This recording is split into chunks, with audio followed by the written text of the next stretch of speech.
The moment everyone in the world was transported into a post-apocalyptic survival game, people rushed towards superpowers as if their lives depended on it. Out of everyone there, I was the only person who chose unlimited wealth. The others looked at me like I had completely lost my mind. They laughed and mocked me, saying that in the apocalypse, money would be nothing more than useless pieces of paper. But they didn't understand the real danger at all. Zombies were never the true threat. The most terrifying monsters were the humans who possessed supernatural abilities. As the system's notification echoed through the air, I, along with 300 other players, was thrown directly into the game. The system announced, all players have been confirmed dead in the real world. If you wish to obtain another chance at life, you must survive until the very end of this apocalypse game.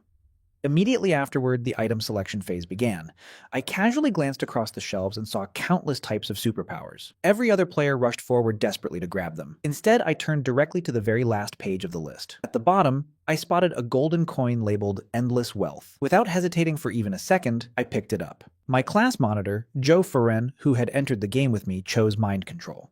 When she noticed the coin in my hand, she couldn't stop herself from mocking me. She looked at me and sneered, "Lin Yunshi, you're seriously obsessed with money. The world is about to end. What use could money possibly have?" Before I even had the chance to explain, she turned toward another girl named Shu Zhenzhen. "What about you, Zhenzhen?"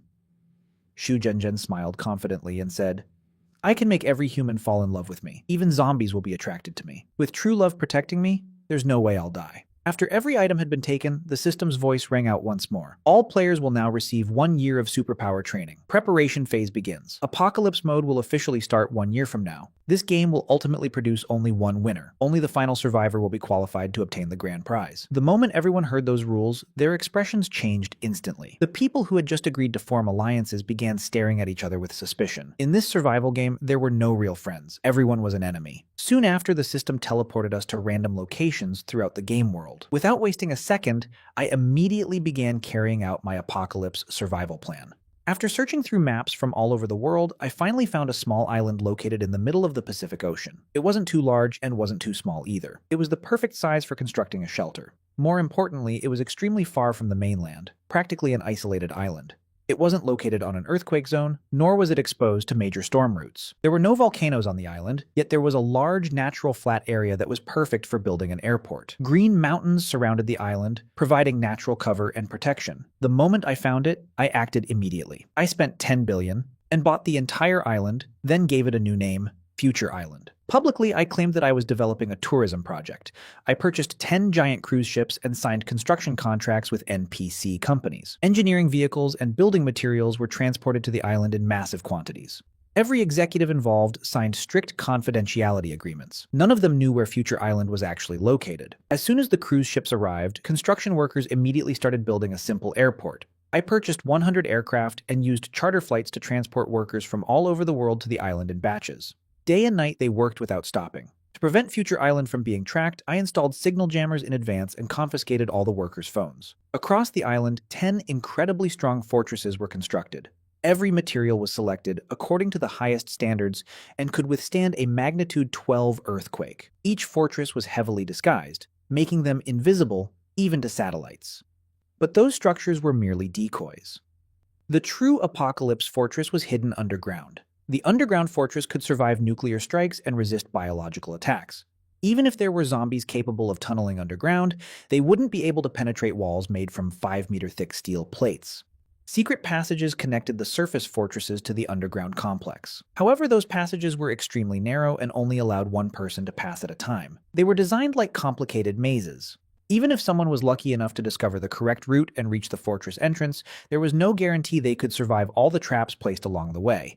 If one secret passage was destroyed, I could still use another route to return to the surface. Otherwise, the underground fortress would become nothing more than a living coffin for me. In the apocalypse, energy would be everything. To solve that problem, I installed wind power systems, tidal energy generators, and nuclear power facilities across the island. I built 5 nuclear power plants and even constructed underground gas storage facilities. On top of that, I prepared hand-crank generators as emergency backups. I stockpiled enormous numbers of batteries and diesel fuel just in case. Water wasn't a problem either. I installed rainwater collection systems, seawater desalination equipment, and groundwater purification facilities. These systems could purify contaminated water, to a level safe enough to drink directly. I also prepared high-temperature sterilization equipment, low-temperature sterilization equipment, ultraviolet virus elimination systems, chemical disinfection devices, and a complete wastewater treatment system. I knew that when the apocalypse finally arrived, every tiny detail could determine whether I lived or died. The wastewater treatment system was specifically designed to process all the sewage produced inside my underground fortress. Since I had considered the possibility of massive flooding long ago,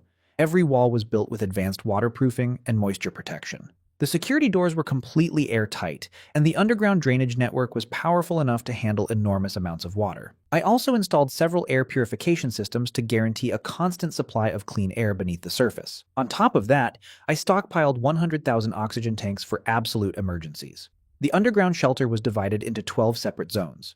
Even if one or two sections failed, the others could continue functioning normally. Every zone served a different purpose. 3 of them used the latest automated farming technology to grow vegetables, raise fish, and breed chickens. 2 more sections were packed with enough medicine, food, water, and supplies to keep me alive for 10 years. The remaining areas contained bedrooms, kitchens, dining halls, entertainment rooms, gyms, bathrooms, medical facilities, and everything else I could possibly need. Whenever the NPCs became suspicious of my construction project, I simply used money to keep their mouths shut. The more money they earned, the harder they worked. After all, money was the one thing I could never run out of. I traveled to the United States and purchased a massive amount of heavy weaponry, including mobile combat robots and light assault robots. Because I was willing to pay enough, I even managed to obtain 2 nuclear warheads through unofficial channels.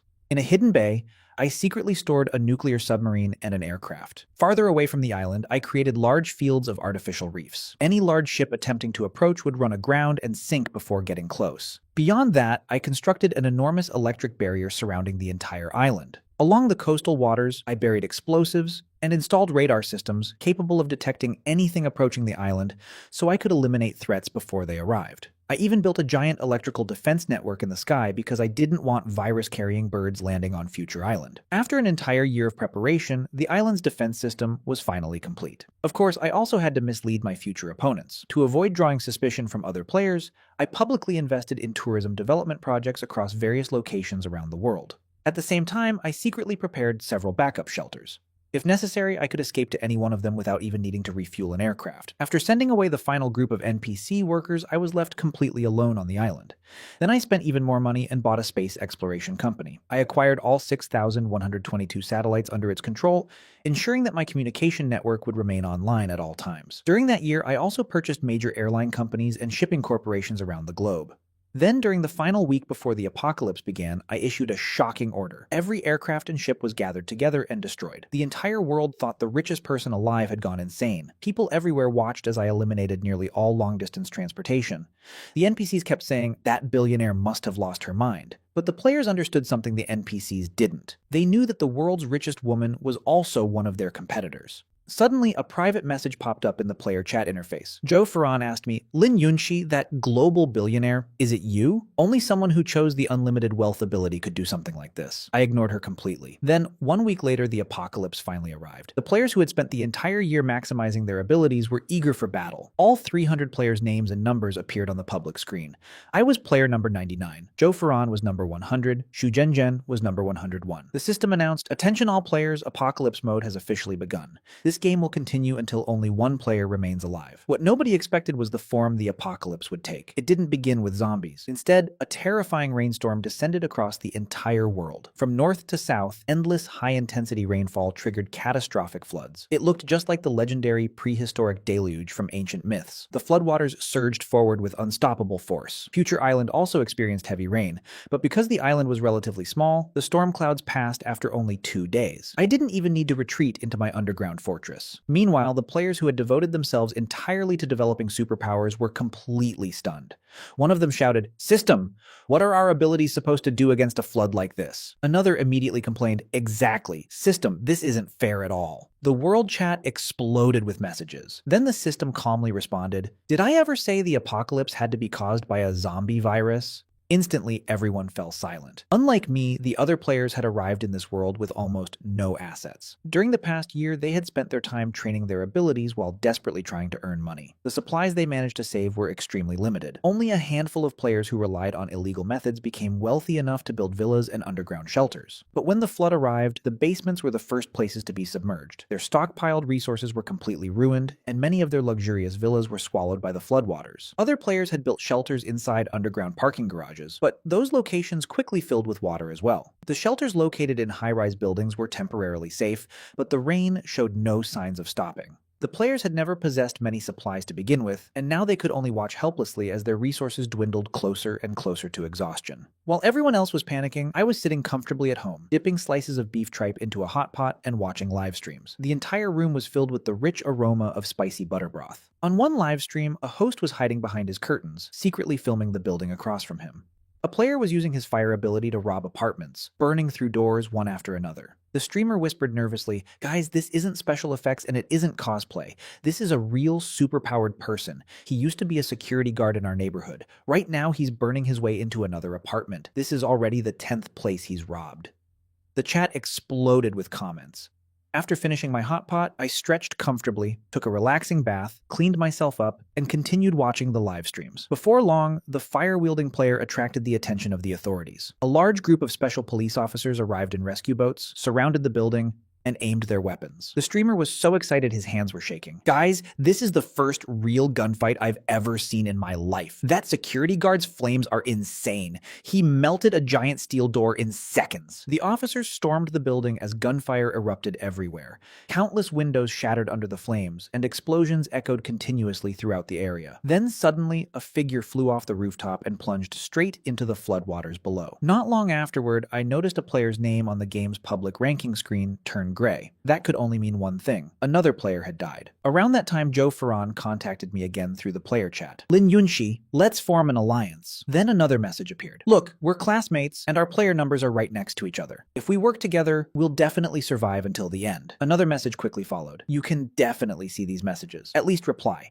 My mind control ability is extremely powerful. You don't have any combat abilities, so I can help you deal with other players." She kept sending video call requests one after another, but I ignored every single one. Form an alliance with her? If the game eventually came down to just the two of us, she'd simply use her mind control ability on me and become the sole winner herself. I honestly couldn't tell whether she was underestimating my intelligence or overestimating her own. As time passed, the situation in the outside world grew worse. Water, electricity, and food supplies were rapidly disappearing. 3 months of endless flooding completely washed away the NPC's remaining hope. Eventually, people could no longer endure it and began looting, destroying property, setting fires, and fighting over resources. Players mixed among the chaos, desperately searching for ways to survive. But supernatural abilities couldn't stay hidden forever. It didn't take long before higher authorities became aware of their existence. Soon, orders were issued worldwide. Any superpowered individual who was discovered would be captured and sent directly to research facilities. Within a single month, 30 more player names disappeared from the public ranking screen. The remaining players became as nervous as frightened birds. Everyone lived in constant fear. Meanwhile, it felt like I existed in an entirely different world. Every day, I strolled around Future Island under the sunshine. Sometimes I checked on the crops to see how they were growing. Other times, I inspected my submarine and aircraft. In the evenings, I would relax on the beach and do yoga. Then I returned home to enjoy luxurious lobster dinners. Some days, I spent my time playing video games inside my enormous mansion. Other days, I swam laps in the pool. Future Island felt like a paradise completely separated from the apocalypse. I was living an unbelievably comfortable life. But unfortunately, that peace didn't last forever. Eventually, someone sold me out. On the public player channel, an anonymous message suddenly appeared. "Player number 99 is the world's richest person. Before the apocalypse, she definitely built shelters. If we can find player 99, everyone can survive." The public channel, which had been quiet for a long time, instantly exploded with messages. One player wrote, "I always suspected the billionaire was a player, but I never knew who it was. So it's number 99? Another shouted, "Number 99, come out and say something." Someone else complained, "You've been living comfortably while hundreds of us suffer. That's cruel." Another player added, "Exactly. Players like her should be eliminated." Then more messages appeared. "Find number 99 and we can all survive. Let's go. Kill number 99. Take everything she has." Every player was filled with resentment.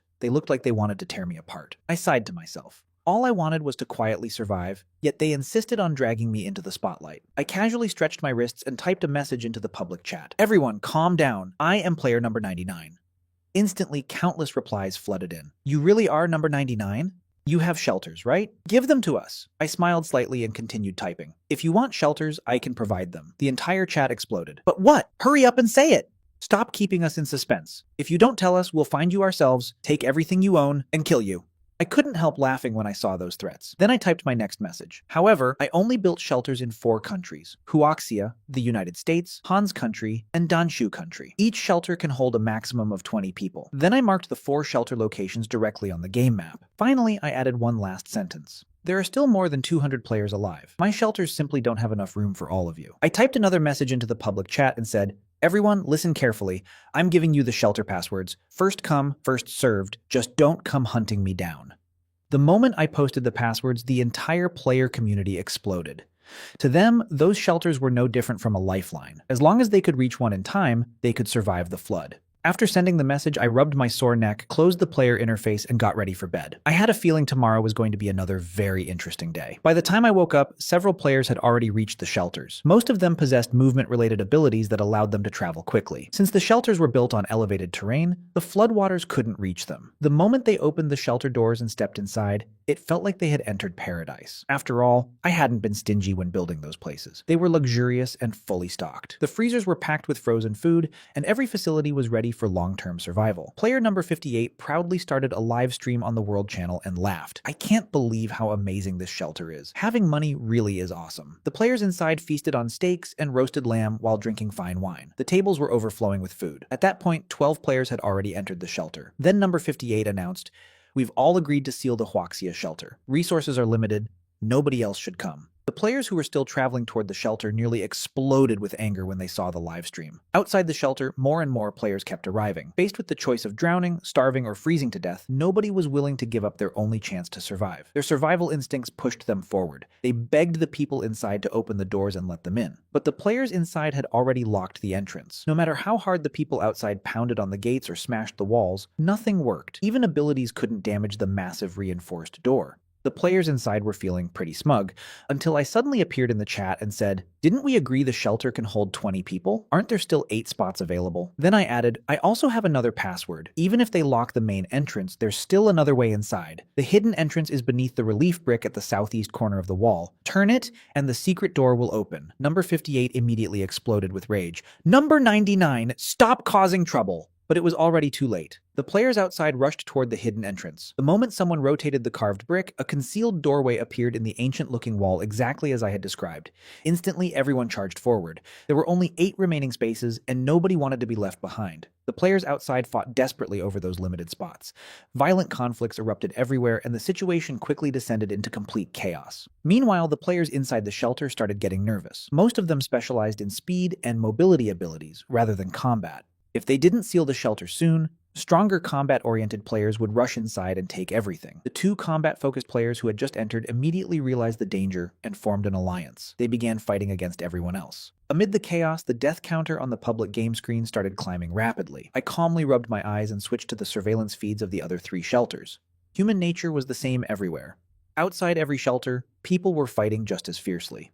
I watched the changing death count with an indifferent expression. As I scanned through all the surveillance footage, I noticed one thing. Joe Ferran wasn't present at any of the shelters. Then again, it made sense. Someone like her would never place her hopes on one of my shelters. Coincidentally, a message from her arrived at that exact moment. Joe Ferran wrote, Lin Yunshi, even though we never formed an alliance, we still worked together perfectly. We really were meant to be on the same side. I immediately replied, do you have any shame at all? You exposed my identity and put a target on my back. Joe Ferran answered without the slightest guilt. Don't be so angry. If I hadn't suggested it, those players never would have willingly walked toward death. You should be thanking me. I helped you reduce the number of competitors. While we were chatting, the shelters reached full capacity and their main doors automatically sealed shut. Outside, the players who failed to enter continued making one final desperate struggle. Inside, the survivors were celebrating their apparent victory. None of them had any idea what was waiting for them. I smiled faintly and sent Joe Ferran another message. It's really a shame you aren't inside one of those shelters.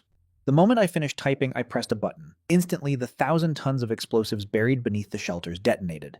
A sea of fire erupted from the ground. After the explosions ended, the player count dropped dramatically. 116 players disappeared in an instant. Only 91 players remained alive. A long time passed before Joe Ferran finally sent another message. I underestimated you. I always thought you were an easy-to-bully bookworm. I leaned back in my chair and smiled. Thanks for your help. Otherwise, gathering that many players in one place wouldn't have been easy. The players most likely to reach Future Island without needing airplanes or ships are gone now. I've been planning for an entire year how to eliminate them all at once. Those shelters were never shelters. They were their graves. News of the shelter explosions quickly spread across the world. The surviving players had no idea what had actually happened, but the moment the explosions occurred, Joe Ferran understood everything. The fact that Joe Ferran understood everything immediately told me one thing. She had been watching the shelters from nearby all along. Not long after, a system notification appeared before me. Congratulations, you have become the player responsible for eliminating the most competitors. You have earned a special bonus reward. We look forward to your continued performance. I couldn't help laughing when I saw the reward. In the apocalypse, survival had always been about the strong devouring the weak. None of the remaining players felt fear because others had died.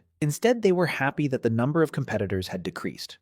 Eventually, the endless rain came to an end. 4 months later, the floodwaters slowly receded. Submerged land reappeared, and sunlight once again shone across the scarred and devastated earth. Everyone breathed a sigh of relief, believing the disaster was finally over. But they couldn't have been more wrong. The flood had brought something far worse. A deadly plague began spreading, and many of the dead NPCs started mutating. The first stage of the apocalypse had been the Great Flood. The second stage was the zombie apocalypse. Immediately, players started protesting. Wait a minute, didn't you say there weren't any zombies? The system replied, go back and read carefully. I never said there definitely wouldn't be zombies. The response instantly silenced everyone. Then some players actually became excited. Isn't this better? One player said. That number 99 can only hide behind her shelters. Now it's finally our turn to shine. Around that time, Shu Zhenzhen sent me a private message. Lin Yunshi, you don't have any powers. You definitely won't survive a zombie apocalypse. If you're willing to share some supplies and tell me where you are, I can come protect you. I slowly typed a question mark. I knew exactly how Shu Zhenzhen had survived until now. Her ability made people love her, and she had spent months manipulating others into giving her their supplies. When rescue teams arrived, she always made sure she was the center of attention. She relied on her power to make others care for her, protect her, and sacrifice their own opportunities to survive. I still remembered one story that spread among the survivors. A rescue boat once passed by a half-submerged building, and the cries of a baby could be heard from inside.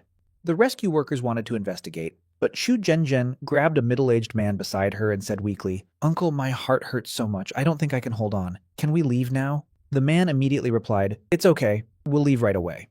Looking at her message, I simply smiled and replied, Sorry, I'm not interested in trash. More importantly, Shu Zhenzhen somehow knew I was the billionaire behind number 99. That definitely wasn't a coincidence. Meanwhile, the zombie outbreak spread across every continent. Humanity had barely survived the floods before being thrown into another catastrophe. Governments collapsed almost overnight. Ordinary zombies weren't difficult to deal with, but the virus spread far too quickly. After repeated mutations, exactly what I feared began happening. Intelligent zombies appeared. Then zombies with supernatural abilities started emerging as well. The players quickly realized that surviving alone was impossible. One after another, they formed alliances and built bases to resist the zombie hordes. However, the bases didn't just fight zombies. They also fought each other, competing for territory, resources, and survival. To protect Future Island from the zombie virus, I stretched steel barriers throughout surrounding ocean routes to prevent infected fish and marine creatures from reaching the island.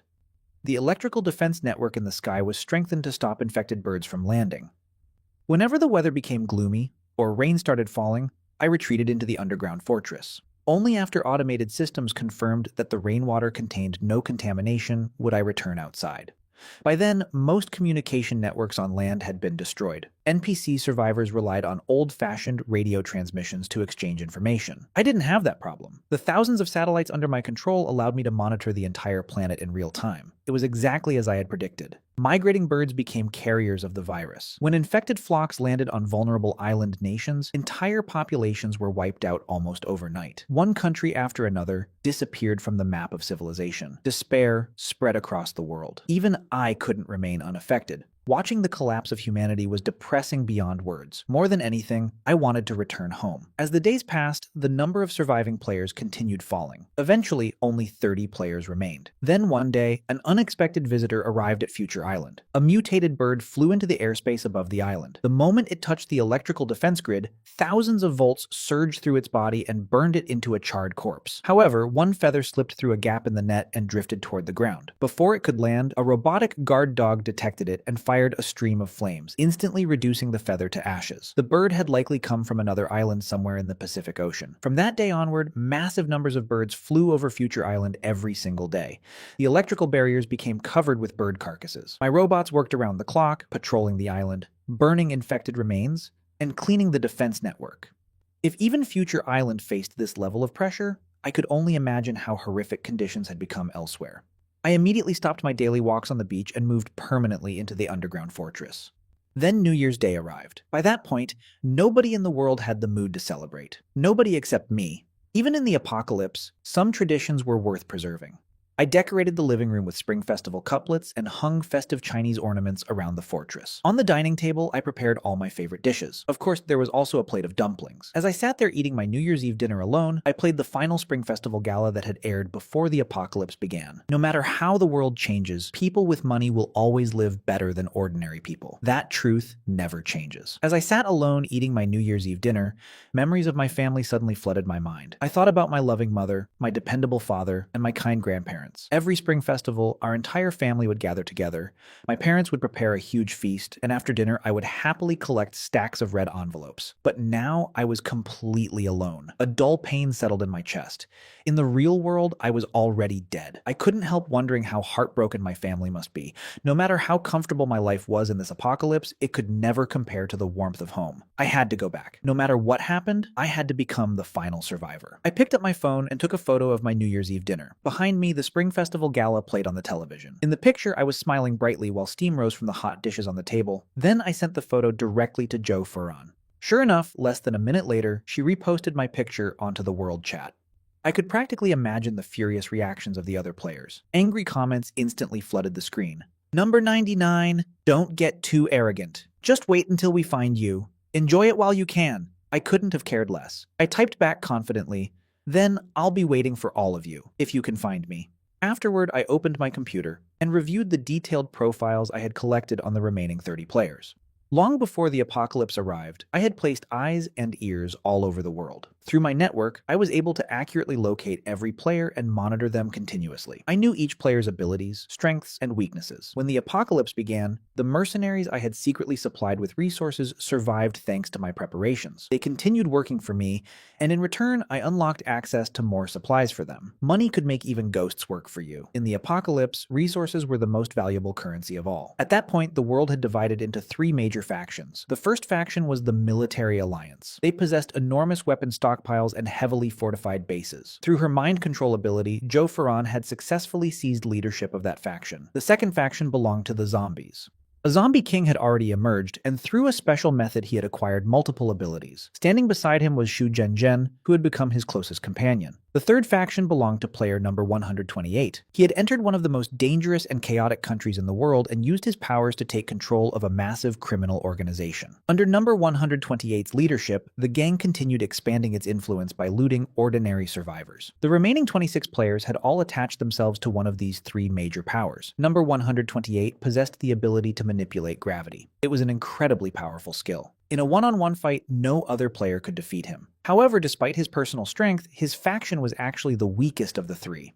I tapped my pen against his profile picture and smiled. You'll be the first one I deal with. Soon afterward, another system announcement appeared. There are currently 30 players remaining. The difficulty of the game will now increase. Entering Stage 3, the Frozen Continent. Instantly, the world chat exploded. We already don't have enough food. If extreme cold weather starts now, everyone on this planet will die. System, are you even human? The system immediately replied, unfortunately, I am not human. Around that time, Xu Zhenzhen secretly messaged me again. Lin Yunshi, when the time comes, only the zombie faction will survive on this planet, and I will survive too. You'll regret rejecting me for the rest of your life. Then she sent me a photograph.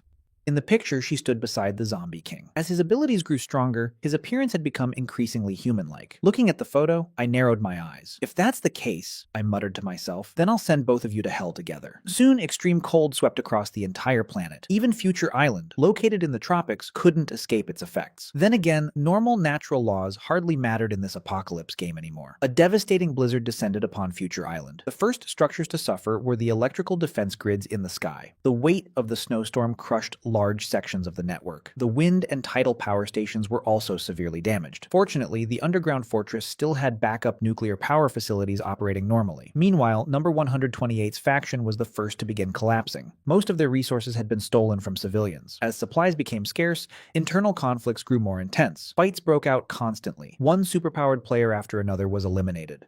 Seeing the situation unfold, I opened a private chat with Number 128. Number 128, I wrote, "How about we cooperate?" A reply arrived almost immediately. "What kind of cooperation?" I continued, "I've hidden large amounts of supplies throughout your territory. If you find them, your people can survive." A few moments later, he responded, "What do you want in return? And how can I trust you?" I smiled slightly and typed my answer. "I want you to attack the Zombie King's scientific research team. They've developed a special anti-zombie agent. Once sprayed onto zombies, it completely removes their activity and neutralizes them. You already know I have no combat abilities. Out of all 30 remaining players, you're the strongest. After thinking it over, you're the only person capable of accomplishing this mission. Humanity may be suffering from hunger and extreme cold, but the zombie faction is facing a threat of its own." Zombies didn't fear the cold at all. The longer this dragged on, the stronger the zombie faction would become. No matter how many resources I had stockpiled, they would eventually run out.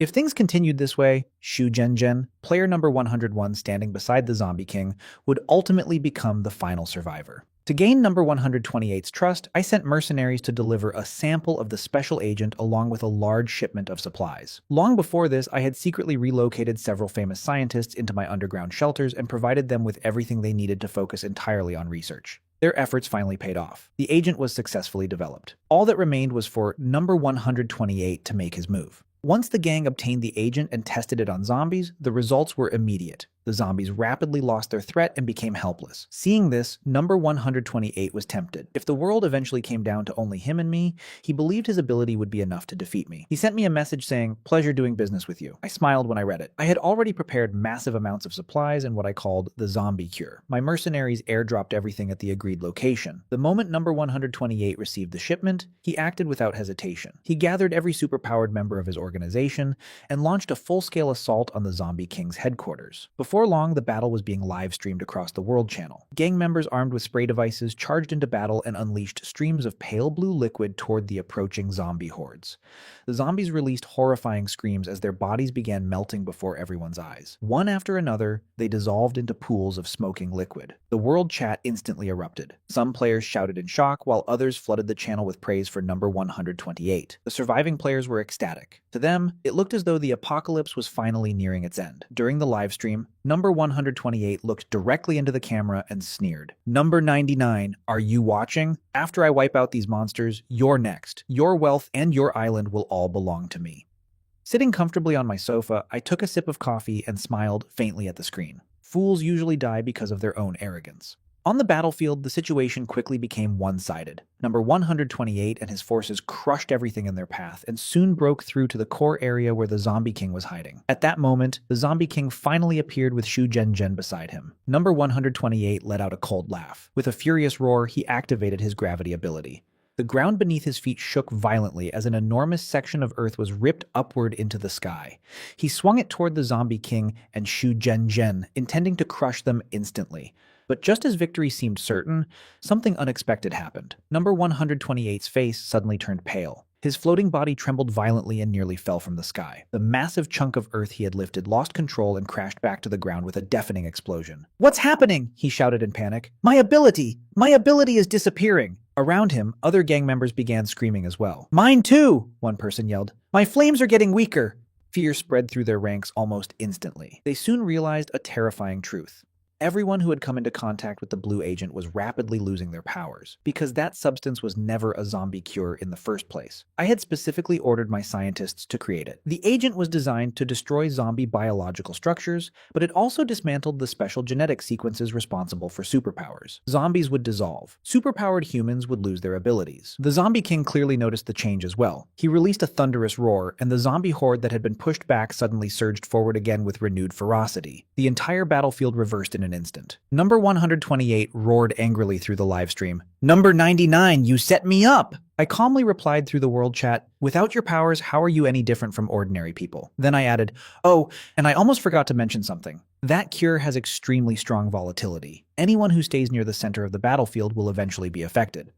In the livestream, Number 128's forces completely fell apart. Without their abilities, they were nothing more than helpless prey standing before an endless sea of zombies. Xu Zhenzhen, hiding safely behind the Zombie King, sent me a private message. Lin Yunshi, thank you for the wonderful gift.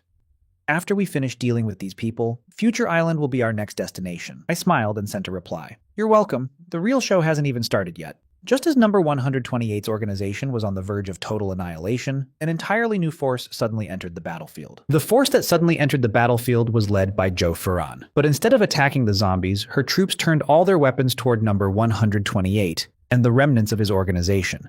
Number 128 desperately tried to fight back. He pushed his gravity ability to its limit, but after being affected by the agent, all he could manage was making a few pebbles tremble beneath his feet. He had lost completely. Zhou Ferran didn't give him even the slightest chance to recover. She immediately activated her mind control ability and launched the final assault. A burst of gunfire echoed across the battlefield. Moments later, number 128's portrait on the public player screen turned gray. The surviving player count dropped to 29. Zhou Ferran effortlessly cleaned up the aftermath, absorbing the remaining members, resources, and territory of number 128's faction. She didn't stay to continue the battle. Instead, she quickly withdrew her forces from the battlefield. The Zombie King had also suffered heavy losses and chose not to pursue them. For a brief period, the entire world returned to a strange and uneasy balance.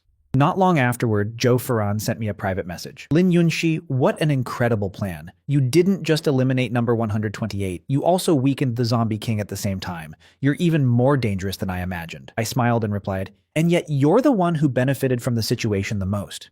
Zhou Ferran answered immediately. That's exactly why we should be allies. Let's join forces and eliminate the Zombie King first. After that, we can settle things between ourselves. It sounded reasonable on the surface, but I wasn't stupid. I replied, the problem is your mind control ability. It's hard for me to trust someone who can control people whenever she wants. Zhou Ferran responded, I swear that until the final enemy falls, I will never use my ability against you. I couldn't help laughing when I read that message. In the apocalypse, promises were worth less than paper. Fine, I replied, but you'll need to show some sincerity first. What kind of sincerity? She asked. I typed my answer without hesitation. I want Xu Zhenzhen dead. Her ability to gain love and devotion is far too unpredictable. As long as she remains beside the Zombie King, she's a dangerous variable. Zhou Ferran fell silent for a long time before finally replying. All right, within 3 days, you'll see her name turn gray. After ending the conversation, I immediately pulled up Future Island's defense system. The extreme cold was still ongoing. The island's wind and tidal power stations had completely shut down. The electrical defense network in the sky had collapsed under the weight of snow and ice, rendering it useless. Fortunately, the underground nuclear power stations continued operating normally and supplied more than enough energy. Still, the weaknesses in my defenses were becoming increasingly obvious. The peaceful days were probably coming to an end. I immediately ordered my robotic forces to strengthen patrols across sea, land, and air. At the same time, I activated another hidden defense system buried deep beneath the ocean. Thousands of microscopic underwater drones formed a surveillance network that could detect anything attempting to approach the island from below. 2 days passed. There was still no news from Zhou Ferran. Instead, Xu Zhenzhen contacted me first. The video call connected, revealing her dressed in an extravagant gown while sitting upon a throne constructed entirely from bones. Beside her, the Zombie King knelt reverently and kissed her fingers like a loyal servant. Xu Zhenzhen smiled proudly and asked, Lin Yunshi, do you see this? He's working hard to become human again for me. The entire zombie empire will become my dowry. Then she laughed. Zhou Ferran wants to kill me. She's so naive. Every assassin she sent has already become one of my followers. I stared at her calmly. So you're calling just to show off? She shook her head. No, I'm giving you one final opportunity. Submit to me. I can make you a prince beneath one ruler and above millions. Otherwise, when my army crushes Future Island, you'll die a very ugly death. Without another word, I ended the call. That woman had completely lost herself in her fantasy of becoming a queen. To be fair, she had reasons to be arrogant. The strongest force on the planet stood behind her, but she had made one critical mistake. She believed my greatest weapons were money and technology. What she didn't know was that neither of those things was my true trump card. 3 days later, Zhou Ferran finally contacted me again. The plan failed, she said. Xu Zhenzhen is much more cunning than we expected. I replied, really? Zhou Ferran continued, it's almost as if she can predict danger before it happens. As I looked at my surveillance screens, a cold smile slowly appeared on my face. One of the monitors displayed a tiny red dot moving rapidly toward Future Island. It was a miniature submersible vessel. Somehow it had slipped through a blind spot in my defense network and was approaching at incredible speed. And the person piloting that vessel was none other than Zhou Ferran herself. What a clever move. She had pretended to cooperate with me against Xu Zhenzhen, using the entire situation to distract my attention. In reality, she had personally come to Future Island. She was planning to deliver a fatal strike herself. In her mind, controlling me with her mind control ability would mean gaining control of everything on Future Island. Ferran, so you finally came. I lightly tapped at the desk and brought up the three-dimensional map of Future Island. The red dot representing her position was moving exactly where I wanted it to. She was following a defensive gap that I had intentionally left open. It was an abandoned underwater power cable tunnel, and she was quietly infiltrating through it. She probably believed she had secretly discovered my greatest weakness. Looking at the screen, I calmly gave an order. Open dock number 7. Guide the target inside. Command received, Master, the AI replied. My voice was then transmitted through the facility's broadcast system and echoed clearly inside her submersible. Welcome to Future Island, player number 100. Instantly, every light inside the dock turned on. The entire area became as bright as daylight. Then the water level rapidly drained away. Ferran's submersible was left stranded on dry ground. In an instant, she found herself trapped inside what was essentially a giant sealed metal box. The hatch opened and Ferran stepped out. Her face looked terrible. She slowly raised her head toward the countless surveillance cameras surrounding her. Gritting her teeth, she said, "You knew all along." She understood perfectly that I was watching her. I smiled and replied through the speakers, "I've prepared the finest guest suite for you." Of course, I knew exactly when my guest would arrive. My holographic projection appeared before her. Looking down at her from above, I calmly observed her reaction. Ferran narrowed her eyes. "You think this can stop me?" Strange light flashed inside her pupils. An invisible wave of mental energy spread outward. But I simply shook my head. "Don't waste your effort. This facility is built from a special alloy. The walls are coated with mental shielding materials. Your ability is nothing more than a joke here." Then I continued, "Instead of struggling, why don't we discuss a new partnership?" Ferran stared at me in silence. I smiled. "I merely invited you to visit my island. After all, it's much more comfortable than wandering around outside in the cold. Think about it. Your army no longer has a leader, and Zhu Zhen's zombie empire desperately needs a target. She won't miss this opportunity." I paused before delivering my offer. "I'll help you eliminate Zhu Zhen. In return, you hand over all military resources and survivors under your command. After that, I'll personally send you on your way." Sounds like a fair deal, doesn't it? Ferran's expression instantly changed. She understood exactly what I meant. With their commander captured, her military faction would descend into chaos. Zhu Zhen would never let such an opportunity slip away. Just as I was about to continue speaking, Ferran suddenly shouted in anger. At that exact moment, a global live stream from Zhu Zhen appeared on the world channel. On screen, she still sat upon her throne made of bones, but the zombie king standing beside her had completely transformed. The dark bluish patterns covering her body had vanished. She had finished evolving. Zhu Zhen smiled proudly at the camera. "Surviving players, allow me to introduce my beloved, the one true god of the new world." Then she added, "Oh, and I almost forgot to tell you something. Ferran's entire military faction has already sworn loyalty to me." Beside her stood the zombie king, looking almost divine in appearance. Only her crimson eyes revealed that she was no longer human. The world chat fell into complete silence. Ferran's military had been humanity's final large-scale defense force against the zombies, and now that force had defected. In an instant, Zhu Zhen became the most powerful player in the entire apocalypse game. Inside her prison, Ferran froze as she watched the live stream. The moment she realized what had happened, all the color drained from her face. She screamed at the surveillance cameras in complete panic. But it was already too late. Her legs gave out beneath her and she collapsed onto the floor. Her eyes became empty and unfocused. On the screen, Zhu Zhen smiled triumphantly and declared, "Lin Yunshi, the power of the entire world now belongs to me. Your island and your wealth will become my trophies. Kneel or die." I simply smiled and closed the live stream. Then I sent Zhu Zhen a private message. "That's quite an impressive dowry. I like it." Her reply came almost immediately. "Too bad. You're already too late." I typed back, "No. What I mean is that I'll be taking that dowry for myself." Then I added another message. "And as a wedding gift in return, I'll send you a magnificent fireworks show." The moment the message was sent, I opened another secure communication channel. "Qing Chen," I asked calmly, "how is the preparation progressing?" A respectful voice immediately answered from the other side. The project I was referring to was called the Rod of God. It was a weapon developed at enormous expense by the space exploration company I had purchased long ago, and now, after years of preparation, it was finally ready to be used. The Rod of God relied purely on kinetic energy. When released from orbit, its tremendous impact force could create destruction comparable to a small nuclear weapon, without producing any radiation at all. A voice came through the communication channel. "Boss, the Rod of God is ready. No interception methods detected. No possibility of advance warning." I calmly looked at the global map and tapped a single point with my finger. The location I selected was the exact position of Zhu Zhen and her zombie army. At that moment, the sky suddenly lit up. Three streaks of light brighter than the sun itself tore through the dark clouds and descended from space. There was no explosion, no shockwave, and no deafening noise. It was as if the entire world had suddenly been muted. When the light disappeared, the towering platform where Shu Zhenzhen had ruled was simply gone.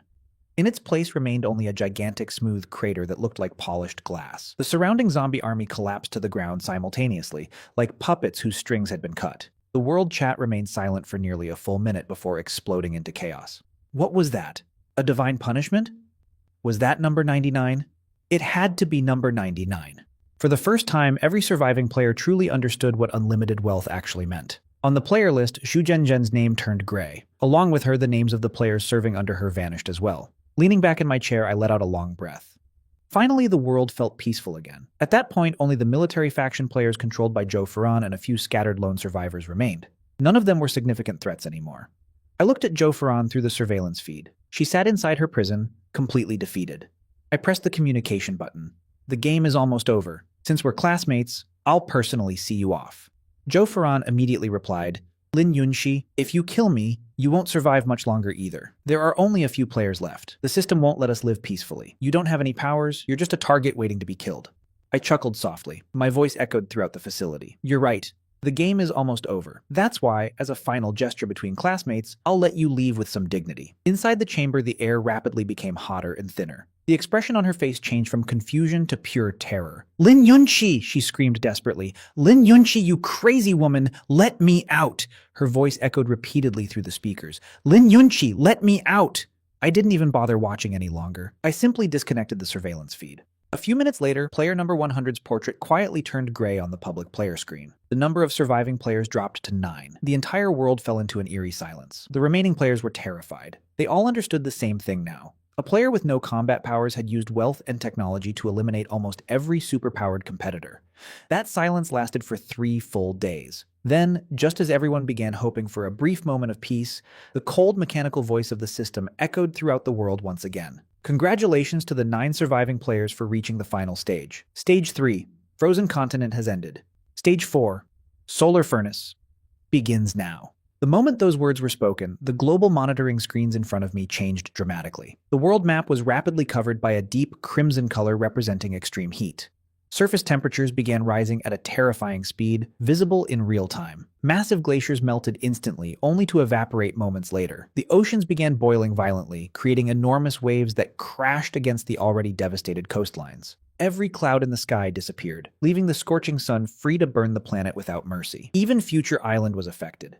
The outdoor temperature display climbed past 100 degrees Celsius almost immediately. Fortunately, my underground fortress possessed independent life support and climate control systems. Inside, the environment remained as comfortable as spring. The surviving players weren't nearly as lucky. They had barely managed to survive the Frozen Continent stage before being thrown into an even worse nightmare. Their portraits began turning gray faster than at any previous stage of the game. Within a single day, the number of survivors dropped from 9 to 4. Then, something unusual caught my attention. One particular player number began appearing repeatedly on the public screen. It was player number 7. Curious, I opened my global surveillance network and focused on his location. What I saw was unlike anything I had expected. Deep within the scorched ruins of Europe, standing alone upon a wasteland turned to ash, was a man whose existence seemed completely out of place in this dying world. To my surprise, player number 7 was doing something incredible. In the middle of the scorching wasteland, he had created a gigantic dome of ice that stretched high into the sky. Beneath that frozen dome was a small oasis. The temperature inside was comfortable, vegetation was growing, and life still existed. Using nothing but his ice ability, he had forcibly carved out a sanctuary within the solar furnace apocalypse.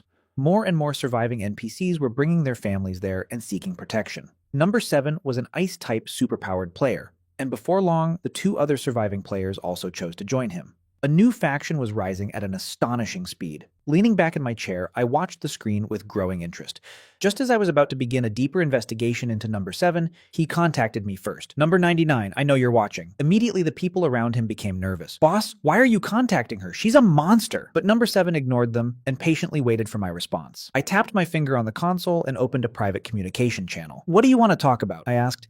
There wasn't the slightest hint of surprise on his face. He calmly found a place to sit and spoke in an even tone. I want to work with you. I raised an eyebrow. Cooperate? The entire world wants me dead. What makes you think I'll trust you? Number 7 smiled. Because we're the only people left who can still control our own fate. He continued his analysis. This extreme heat has greatly reduced the effectiveness of your robotic forces and advanced weapons. As for me, my foundation is still too weak. I don't have enough resources, and I definitely can't defend myself against orbital attacks like the ones you launched from space. Every point he made struck directly at the truth. After a moment, I asked, so what's your plan? He answered immediately. Simple. We form an alliance and eliminate the last remaining players. Afterward, I'll help you deal with external threats. You provide resources and security. Together, we can rule what's left of this world until the game ends. And after that, I asked, when only the two of us remain, he replied calmly, we settle things between ourselves. I couldn't help smiling. So you're suggesting that until then, we're allies? Number 7 nodded. Exactly. There's barely anyone left alive. Rebuilding civilization requires order. Instead of allowing the remaining survivors to die in chaos, we can create new rules. Lin Yunshi,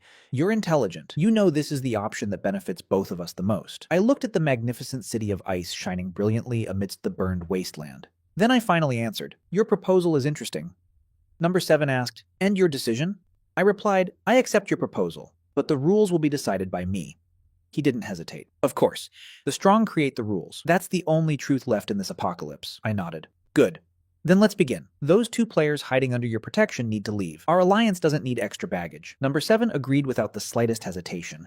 A few minutes later, through my surveillance system, I watched as the other two players were expelled from the City of Ice. Their faces were filled with shock and unwillingness, but neither of them could do anything about it. Once they were gone, I reopened the communication channel. Now, I said, only the two of us and 3 other players remain. Number 7 immediately asked, where are they? I brought up the global map and marked a red point deep within a mountain range in South America. Players 23 and 45 are here. Then I explained my plan. I'll use my satellites to release a high-frequency electromagnetic pulse that will temporarily disrupt their senses. Your job is to seal the mine before they recover. Number 7 immediately understood. You want to bury them alive? I replied calmly, the solar furnace will handle the rest. It's the safest and most efficient solution. He remained silent for a moment, clearly evaluating the plan. Then he asked another question. What about the final player? I zoomed the map out and highlighted a tiny island on the opposite side of the Pacific Ocean. Player number 5, I explained, a lone survivor. His ability is plant manipulation. He transformed himself into a tree on a deserted island and entered a dormant state. After we deal with 23 and 45,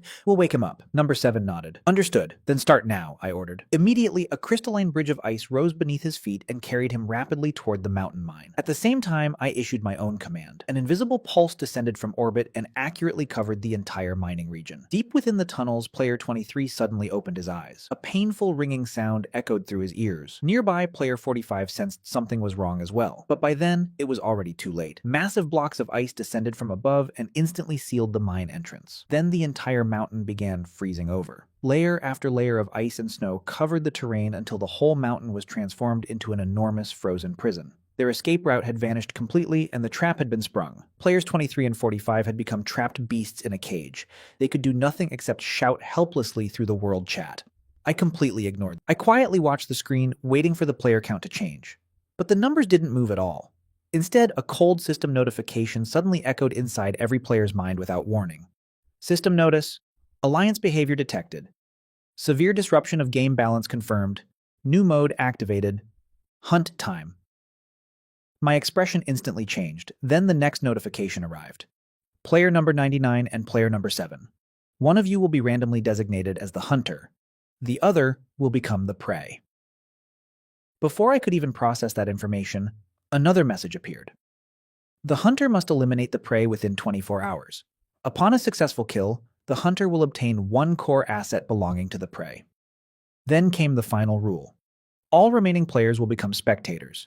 They may neither interfere with the hunt, nor become targets themselves. I clenched my fists. This damned system had never wanted cooperation. It wanted conflict. It wanted us to kill each other. Our private communication channel was forcibly reopened. For the first time, the calm expression on number 7's face disappeared. His brows were tightly furrowed. Even he had been caught off guard by this sudden development. Then another notification appeared. Marking process begins. A giant wheel materialized before us. Only 2 numbers were displayed on it, 99 and 7. The pointer began spinning rapidly. My heart nearly stopped. If I became the hunter, I would have almost no chance of winning. None of my weapons could instantly locate and eliminate an ice-type superpower user of his level. But if I became the prey, the spinning gradually slowed. The pointer trembled. Then it finally stopped. Marking complete.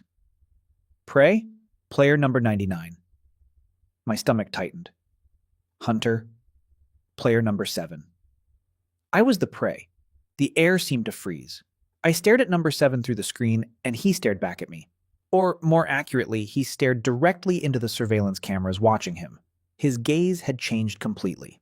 The look of an ally was gone. In its place was a mixture of regret, greed, and unmistakable killing intent. Core asset acquisition. My unlimited wealth. My satellite network. Future island. Every single thing I owned had become an irresistible temptation. Number 7 slowly spoke. There was an unfamiliar tone in his voice now. Lin Yunshi, it seems our cooperation will have to continue in a different way. As he spoke, the ice bridge beneath his feet extended toward the ocean. He was coming for me. I took a deep breath and forced myself to calm down. Leaning back in my chair, I replied slowly and clearly, "My island isn't that easy to reach." Then I added, "You're welcome to come and die." The communication channel disconnected. Immediately, I pulled up Future Island's highest-level defense systems. Execute Maze Protocol. Maze Protocol activated. All combat robots enter Level 1 combat readiness. Nuclear submarines prepare to engage any biological target approaching from the sea surface or underwater. Then I gave one final order. Take Joe Ferran's body out of the incineration chamber and hang it at the harbor. The cold mechanical voices responded one after another. Order confirmed. Order confirmed. Order confirmed. I wanted number 7 to understand exactly what awaited him if he stepped onto my island. Meanwhile, out on the ocean, number 7 stood atop a moving glacier and advanced toward Future Island at incredible speed. Everywhere he passed, the boiling. My attention remained fixed on the surveillance screens. On the display, the frozen pathway created by number 7 continued extending across the ocean at an alarming speed. Silently, I calculated his direction and rate of advance. He was moving much faster than I had anticipated. At most, it would take him 3 hours to reach Future Island's outer defense perimeter. I immediately activated the sonar network hidden beneath the sea. That system had been waiting for this moment for a long time. Before long, a report arrived. "Master, we've detected numerous microscopic ice spikes being deployed beneath the frozen pathway. The target appears to be probing our underwater defense systems." I narrowed my eyes. Number 7 wasn't reckless at all. His strength was terrifying, but his caution was equally impressive. Instead of charging forward blindly, he was advancing step by step, carefully testing every layer of my defenses. I couldn't help letting out a cold laugh. Activate Plan B. Let's serve our guest a small appetizer. Beneath the artificial reef zone surrounding Future Island, I had hidden dozens of electromagnetic pulse bombs disguised as ordinary reef structure. The moment number 7's frozen pathway extended into that region, the microscopic ice probes beneath the ice made contact with the disguised explosives. I calmly pressed the detonation button. There was no earth-shattering explosion. Instead, invisible waves of energy rippled outward through the deep sea. The effect was immediate. The frozen highway beneath number 7 suddenly began collapsing from the middle. Vast sections of ice shattered into powder and vanished. The support beneath his feet disappeared instantly, and his body plunged straight toward the ocean. But I wasn't foolish enough to think something like that could actually hurt him. As expected, a new platform of ice immediately formed beneath his feet. He landed smoothly and stabilized himself. Then he stopped moving altogether. Slowly, he raised his head. Even though thousands of kilometers separated us, it felt as though our eyes met through the screen. He understood perfectly. That attack had only been a warning. The spectators on the World Channel immediately erupted. Player 23 shouted, "What just happened? The ice road broke apart." Player 5 commented excitedly, "That's number 99's counterattack. Interesting. This is getting really interesting." Number 7 no longer attempted to rush forward. Instead, he stood quietly upon the sea and lowered both hands into the water. Moments later, something enormous began rising from the ocean in front of him. I watched as a gigantic creature slowly emerged from the sea. It was constructed entirely from seawater and crystalline ice. The sheer size of it was unbelievable. It was larger than the biggest oil tanker in my fleet. The colossal beast released a roar powerful enough to shake the surrounding ocean. Instantly, towering waves surged toward the sky. Number 7 stood calmly atop the creature's head like a king commanding a sea god. The message couldn't have been clearer. He was openly challenging me. My expression remained unchanged. "Nuclear submarine, prepare to engage. Lock onto the ice construct. Load torpedoes, ready to fire. Launch command acknowledged. Deep beneath the surface, one of my hidden nuclear submarines silently opened its weapons bay. Several torpedoes shot forward at incredible speed. The world chat exploded once again. Wait, he actually has nuclear submarines? Someone screamed. Player 5 immediately followed. This lunatic is using modern military weapons against superpowers. This is going to be amazing. Standing atop the giant ice creature, number 7 seemed to sense the danger below. The beast immediately let out another roar and dove downward, attempting to descend into deeper waters to evade the attack. Unfortunately for him, it was already too late. The torpedoes were much faster than he expected. Again, there was no dramatic pillar of fire. Instead, a series of deep, muffled explosions echoed upward from beneath the sea. The gigantic ice beast began cracking apart from the inside. Countless fractures spread across its body in an instant. The next second, the entire construct exploded into countless fragments of shattered ice and clouds of steam. The violent underwater detonations created an enormous whirlpool that swallowed everything nearby. Number 7 vanished completely within the thick white mist. Yet I refused to relax. Maintain sonar tracking, I ordered. Continue monitoring the target's life signs. A moment later, the AI responded. Master, target signal lost. Then it paused. Correction. Signal reacquired. Bearing north by northeast 30 degrees. Distance 500 meters. The steam slowly dispersed. Number 7 reappeared on the ocean surface. He was standing atop nothing more than a small piece of floating ice. His face looked slightly pale, but aside from that, he appeared completely unharmed. Number 7 stared directly toward Future Island. For the first time since this hunt began, a serious expression appeared on his face. Through the forced communication channel, he spoke to me. Conventional weapons are useless against me. I smiled faintly. Really? Then why did you stop moving? Immediately, I redirected one of my satellites and zoomed in as close as possible. The image became crystal clear. I could see that the hand he had plunged into the ocean earlier was trembling slightly. After creating that enormous ice beast and enduring the torpedo strikes head-on, the energy consumption from his ability had obviously been significant. I couldn't help laughing. Looks like your so-called divine power isn't unlimited after all. Number 7 didn't answer. He quietly lowered his hand and changed tactics completely. Instead of forcing his way forward, he slowly raised both arms and extended them toward the sea. With his palms facing downward, an astonishing scene unfolded. Starting from the point where he stood, the ocean for several kilometers in every direction began freezing at a speed visible to the naked eye. The boiling seawater hissed violently before falling silent. In moments, it solidified into thick ice. The frozen layer continued expanding outward without stopping. Player 23 immediately exclaimed through the world channel, "What is he doing? Is he seriously trying to freeze the entire ocean and walk across it?" Player 45 added, "That's insane! Creating glaciers during the solar furnace stage?" But I instantly understood what number 7 was actually trying to accomplish. He wasn't attempting to freeze the ocean so he could walk to my island. His goal was much more dangerous. He was trying to alter the entire environment around Future Island. A massive ice field would absorb enormous amounts of heat and drastically reduce the local temperature. More importantly, it would create thick sea fog. Once the fog covered the region, my optical surveillance systems would become nearly useless.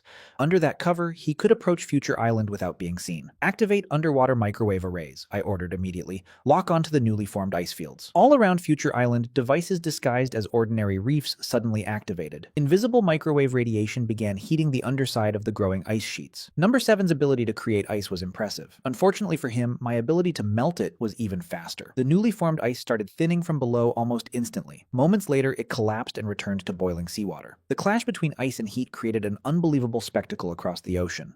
On one side stretched a frozen world of endless winter. On the other raged a sea of boiling water and scorching heat. It looked like two different worlds colliding. Number 7's expression grew darker and darker. This direct battle of energy consumption was draining him heavily. Meanwhile, all I had to do was press a few buttons. My power came from 5 underground nuclear power plants. For all practical purposes, my energy supply was limitless. Number 7 clearly realized this as well. Eventually, he abandoned the attempt. The sound of heavy breathing echoed through the communication channel. Then he spoke through gritted teeth. "Are you going to spend the entire battle hiding inside your shell like a rat?" I leaned back comfortably and replied, "Someone like you isn't worth me personally stepping outside." Then I added with a smile, "Besides, Hunter, your time is running out. Only 20 hours remain."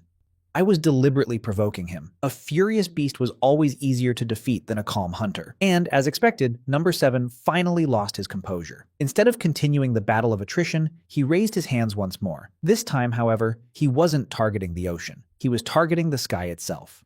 Above us, the merciless sun continued burning the planet. Through his ability, number 7 somehow manipulated the tiny traces of moisture remaining in the upper atmosphere. Those scattered water particles rapidly condensed under his control. Slowly, an enormous crystalline mirror began taking shape high above the Earth. The The structure grew larger and larger until it resembled a giant floating satellite suspended in the sky. Then it started adjusting its angle. The moment I realized what he was doing, my heart skipped a beat. Damn it. Even Player 5 noticed the danger immediately. What is he doing? 5 asked in the world chat. Why is he making a giant mirror in the sky? Then Player 23 suddenly understood. Wait, that angle. A moment later he shouted, he's focusing sunlight! Exactly. Number 7 had transformed that massive ice mirror into a perfect focusing lens. He was gathering sunlight from tens of thousands of square kilometers and concentrating it into a single, devastating beam. And the target wasn't me directly. It was far worse. The beam was aimed at the primary satellite antenna array extending from my underground fortress to the surface. That installation was the heart of my entire satellite network. It was my eyes, my ears, my connection to every surveillance satellite orbiting the planet. If that antenna array was destroyed, I would effectively become blind. The instant I realized his objective, I issued an emergency command. Activate emergency defense protocol. All laser weapons, lock onto the ice mirror, fire immediately. Across Future Island, hidden laser batteries disguised as rocks, trees, and natural terrain suddenly came to life. Their barrels emerged from concealment and rotated toward the heavens. The battle had entered a completely new stage, and for the first time since the hunt began, Number 7 had found a way to strike directly at the foundation of my greatest advantage. I watched Number 7 through the surveillance feed. High-energy laser cannons hidden across Future Island rose from their disguises and unleashed countless beams toward the sky. But Number 7 had already anticipated my response. The surface of the gigantic ice mirror instantly thickened as additional layers of ice formed over it. At the same time, the mirror began spinning at high speed.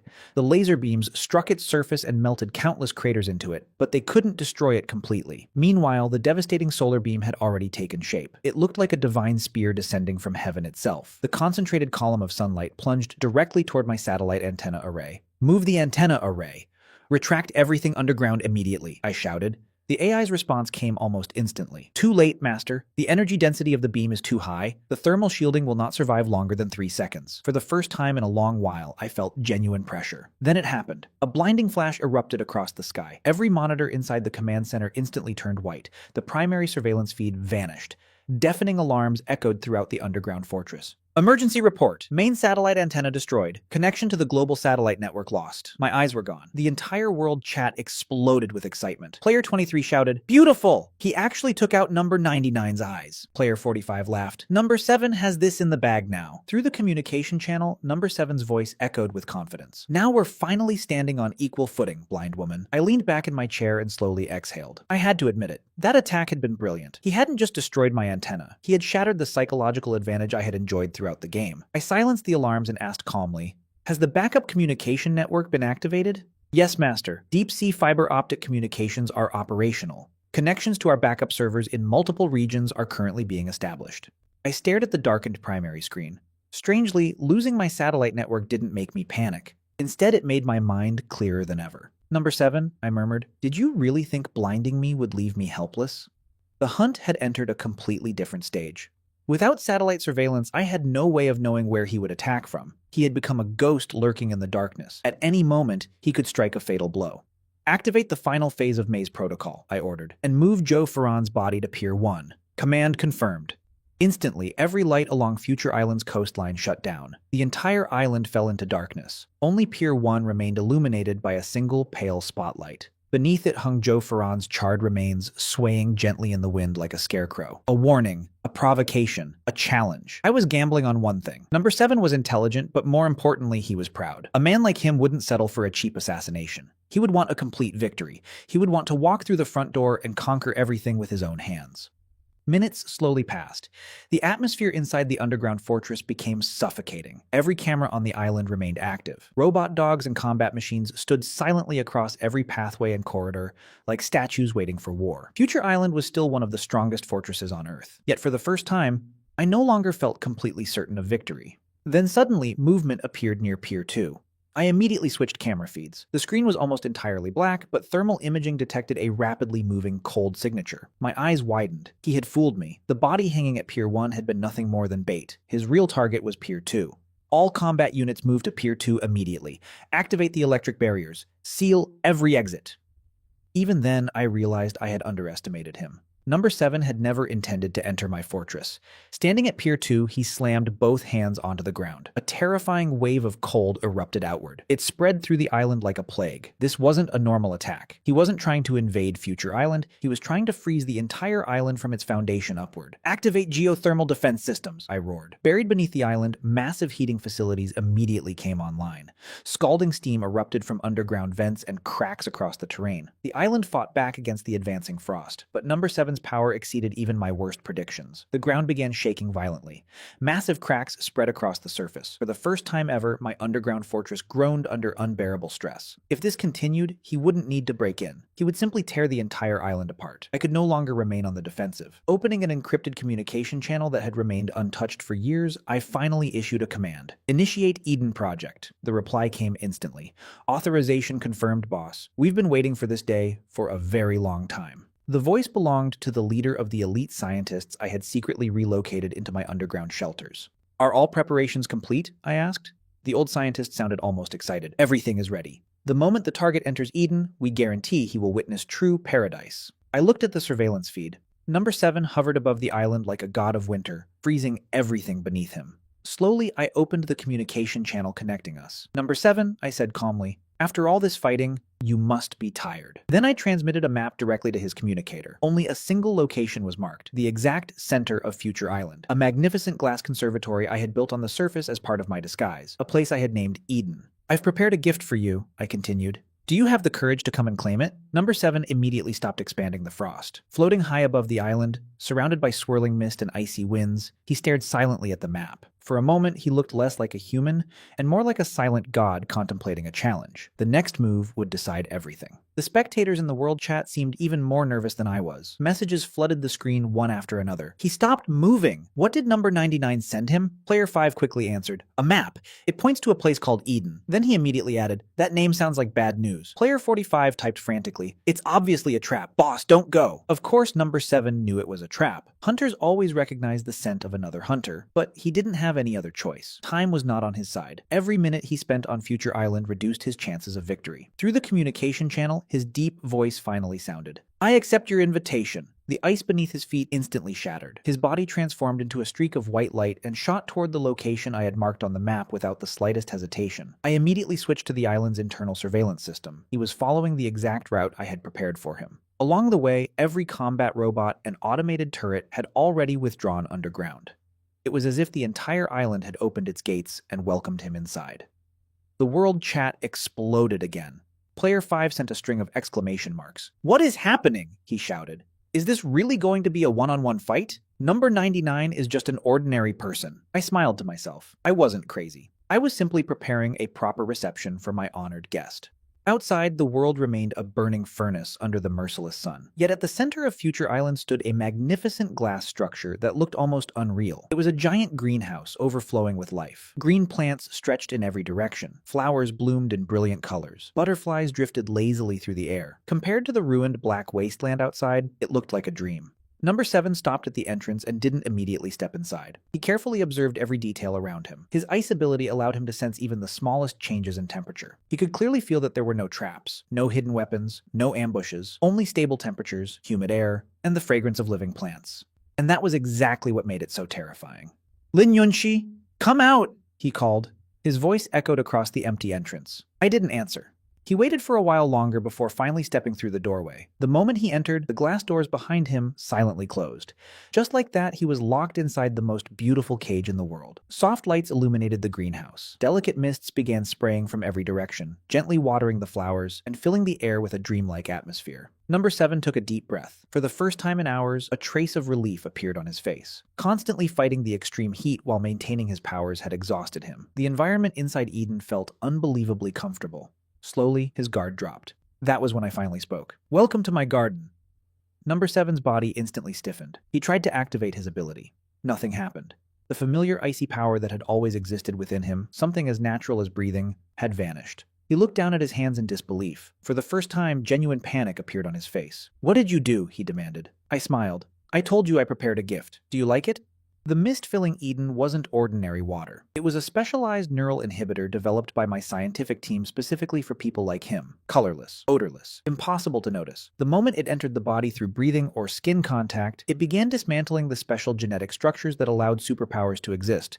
It caused no pain whatsoever. In fact, it produced an overwhelming sense of comfort and relaxation. It felt like returning to a mother's embrace. A perfect paradise, which was exactly why it was hell. Number 7 tried to resist, but his body was no longer obeying him. He staggered backward and collapsed against a giant plant, breathing heavily. The harder he breathed, the more inhibitor entered his body. The more inhibitor entered his body, the weaker he became. The spectators watched everything through the World Channel. Player 23 shouted, "What's happening?" Player 5 responded in disbelief. "His powers are gone." I calmly typed a message into the public chat. "Nothing is impossible. Welcome to a demonstration of how modern science can defeat the supernatural." Through the surveillance cameras, I watched Number 7 stare at the beautiful, almost unreal plants surrounding him. His eyes were filled with frustration, disbelief, and unwillingness to accept defeat. For the first time since our battle began, the unstoppable hunter finally understood that he had walked directly into the trap I had prepared from the very beginning. Player number 7 looked up at my holographic projection and suddenly laughed. There was no despair in that laugh, no fear. Instead, it carried a strange mixture of relief and madness. "Lin Yunshi," he said, "do you really think you've won?" Before I could respond, he used the last of his strength to place his hand on the giant plant beside him. My heart instantly skipped a beat, because that wasn't actually a plant. It was one of the cooling conduits connected to my underground nuclear power station, disguised as part of Eden's ecosystem. At that moment, I realized what he was trying to do. He could no longer create cold. His powers had been neutralized, but he could still manipulate heat. He wasn't trying to destroy my reactor directly. He was reversing the nature of his ability. He was turning himself into a black hole that absorbed heat. Outside Eden, the solar furnace stage was still raging. The endless heat capable of melting steel finally found a destination. Like a flood breaking through a dam, terrifying amounts of thermal energy surged through Number 7's body and poured into the cooling system. Alarms exploded throughout the underground fortress. "Warning! Reactor 1 temperature increasing abnormally. Warning! Cooling system overload detected. Warning! Internal pressure rising rapidly. Estimated critical point reached in 30 seconds. On the monitor, the reactor temperature was climbing at a horrifying speed. The numbers jumped so quickly they almost blurred together. Number 7 burst into wild laughter. He wasn't trying to survive anymore. He was trying to ignite a catastrophe powerful enough to destroy the entire island. If he couldn't win, he would flip over the entire game board and drag me down with him. The world chat descended into panic. Player 23 screamed, "The nuclear reactor is going to explode!" Player 5 shouted, "Run!" Then immediately corrected himself. "No, we can't run anywhere." Player 45 typed frantically, "We're all going to die together." I stared at the flashing red numbers. Number 7's laughter echoed through the communication channel and stabbed into my ears. He had chosen mutual destruction. My hands flew across the control console. I attempted to cut the power supply. I initiated emergency protocols. I even prepared to drop the entire reactor system into the Mariana Trench. But it was already too late. The heat transfer was happening far faster than any mechanical response could compensate for. The countdown continued. 3, 2, 1. And then, everything stopped. The alarms vanished instantly. The flashing numbers froze. Time itself seemed to halt. Number 7's face remained locked in that expression of madness and determination. Then a cold, emotionless voice echoed through my fortress and through the minds of every surviving player. "Warning, detection confirmed. Player attempting to maliciously disrupt game progression." The voice continued. "Mutual destruction violates the rule of the sole victor." Then came the judgment. Player number 7 has committed a violation. The moment those words finished, something impossible happened. The unimaginable heat that Number 7 had absorbed into his body was suddenly ripped away by an invisible force. Streams of glowing red energy burst out of him and flowed backward into the cooling system. The reactor temperature dropped faster than it had risen and instantly returned to normal. Number 7 collapsed onto the floor. His body convulsed violently. Every trace of color disappeared from his face. Yet he wasn't dead. The system apparently had no intention of granting him such an easy escape. Violator number 7 will be stripped of qualification. Violator number 7 will be preserved as a specimen to warn all future players. A gray beam of light descended from above. Before Number 7 could react, his body froze completely. His final expression of anger, unwillingness, and shock became permanently fixed. A living statue, a specimen. On the player list, his portrait didn't turn gray like the others. Instead, it changed into a strange blue icon. Beside his name appeared a terrifying label, Specimen. He had become the first exhibit of this cruel game. Hunt time mode terminated due to target violation. Around him, the plants damaged by the heat instantly recovered. The greenhouse returned to its perfect paradise as though nothing had happened. Only the frozen human statue standing among the flowers remained remained as proof that any of it had occurred. I slowly leaned back in my chair and released a long breath. For the first time since entering this game, I realized something terrifying. The system was not a referee. It was not a judge. It wasn't even a game master. It was an absolute dictator. The world chat remained silent for nearly a full minute before exploding into chaos. Player 23 shouted, "A specimen? He got turned into a specimen?"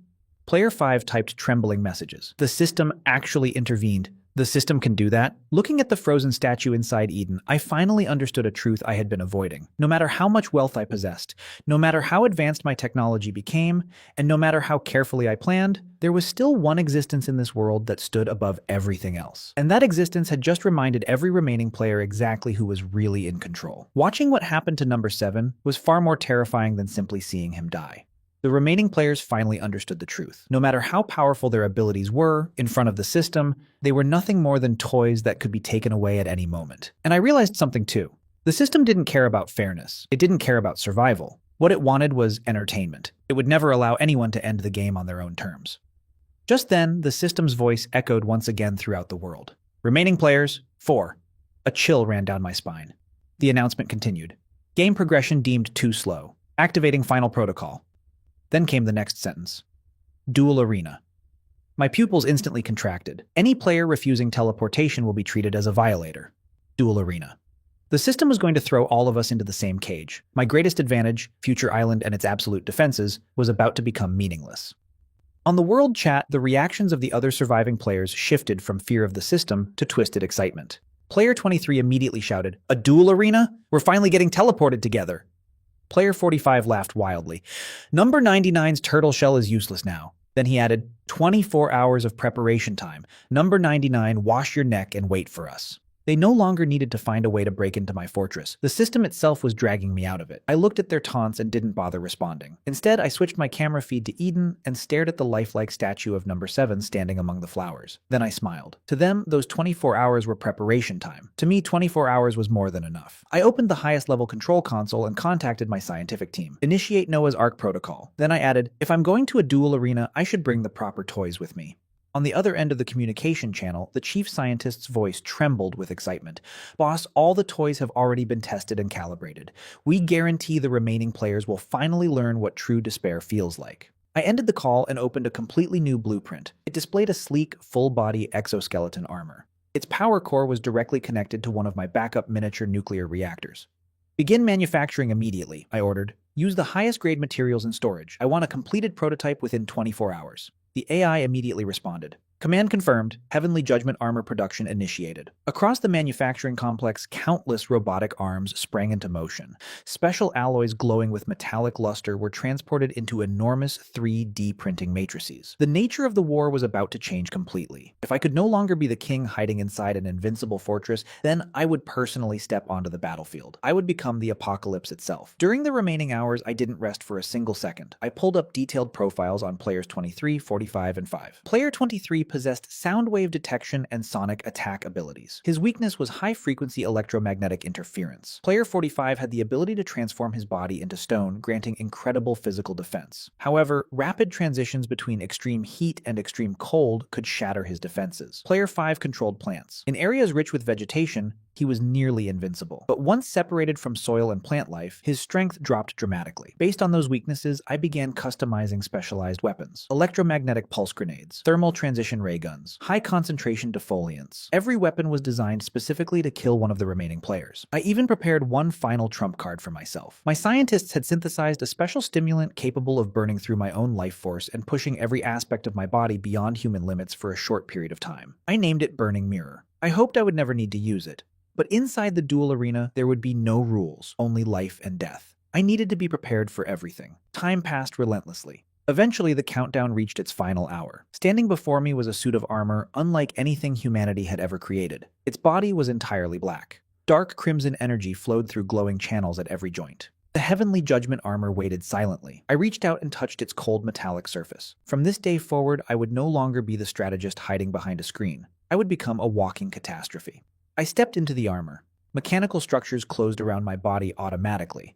Sharp metallic clicks echoed through the chamber as the systems synchronized with me.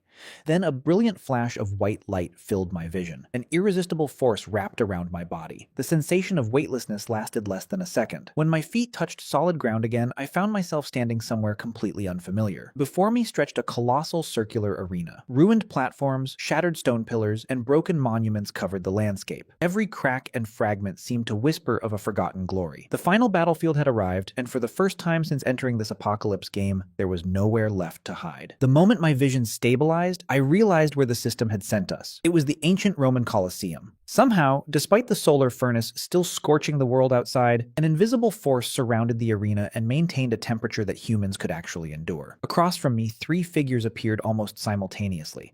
Players 23 and 45 stood together, their eyes locked on me with caution and hostility. Player 5 stood a little farther away.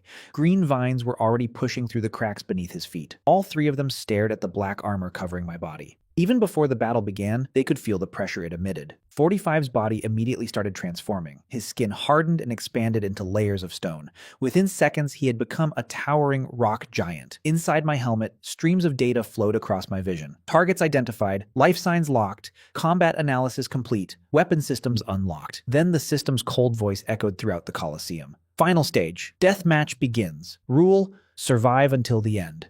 The instant the announcement ended, Player 5 attacked first. The vines beneath his feet exploded outward like giant serpents. The ground cracked apart as countless thorn-covered roots burst from below, weaving together into a massive net designed to swallow me whole. At the same time, Player 45 let out a furious roar and charged forward. His stone body weighed several tons, and every step shook the arena floor. Meanwhile, Player 23 unleashed an invisible sonic shockwave. The air itself distorted around him. A piercing sound tore through the battlefield. This was an infrasonic attack powerful enough to shatter steel. From the very beginning, the three of them had chosen to work together. Their goal was obvious. They wanted to overwhelm me with their strongest attacks before I could react, crushing both me and my armor into scrap metal. There were no spectators anymore, no audience, only the four of us and the system watching from above.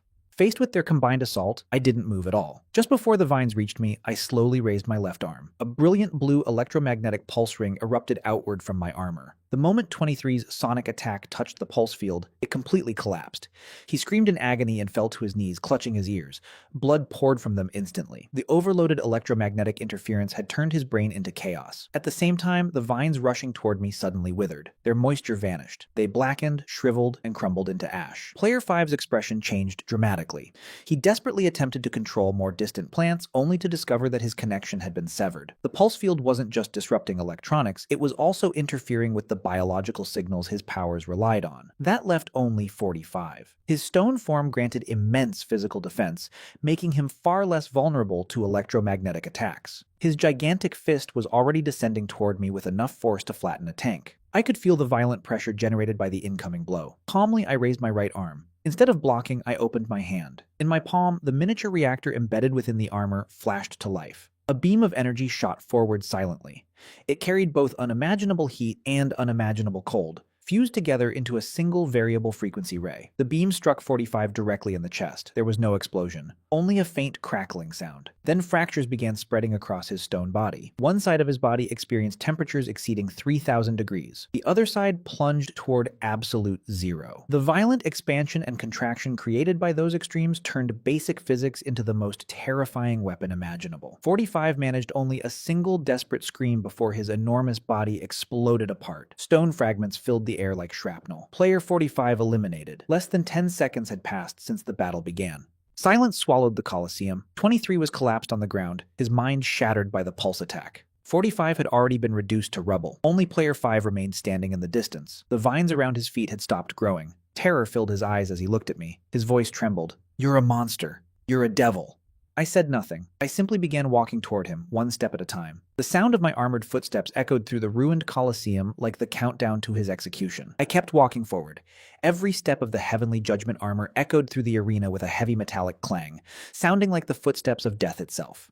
"Now it's just the two of us," I said through the armor's speakers, my voice cold and completely devoid of emotion. Player 5's legs nearly gave out beneath him. The moment that blue electromagnetic pulse appeared, his proud plant control ability had become as fragile as paper. Even player 45, whose stone body was supposed to be indestructible, hadn't managed to make me take even a single step backward. "Stay back," he shouted, his voice trembling uncontrollably. "I surrender. I quit. There has to be a surrender option in the game rules." Desperation filled every word. I stopped where I stood. Inside my helmet, his heart rate was displayed in real time, climbing higher and higher with every passing second. "Rules?" I replied calmly.